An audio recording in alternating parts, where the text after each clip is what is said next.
Mama, Papa, anak niyo'y pagod na. Problemang aking pinapasan ay halos di ko na makayanan. Kada minuto, kinakain ako ng sarili kong imahinasyon. Hindi ko na kayang lumaban pa ng mag-isa. Kada umaga't gabi, mata ko'y namamaga dahil sa todong buhos ng mga luha. Mama, Papa, pwede ba akong mahiga at matulog na lang bigla? Yung tipong wag nang magising, tapos matulog na lang ng matagal. Ayaw ko nang imulat pa ang aking mga mata, dahil ayaw ko nang makakita pa ng dilim. At sasabihin kaya ko pa. Ayaw ko nang magsinungaling sa mga salitang nakakadurog din ng aking damdamin. Mama, Papa, patawad dahil anak niyo'y naging duwag. Hindi kayang sabayan ang mga problemang dumarating. Sinusubukan kong lumaban, ngunit wala akong makapitan.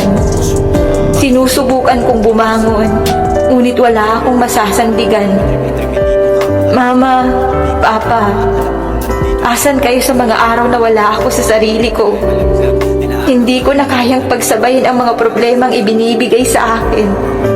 Sana andun kayo para ako'y gabayan. Gabayan patungo sa liwanag na gusto ko din makamtan.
pababayaan.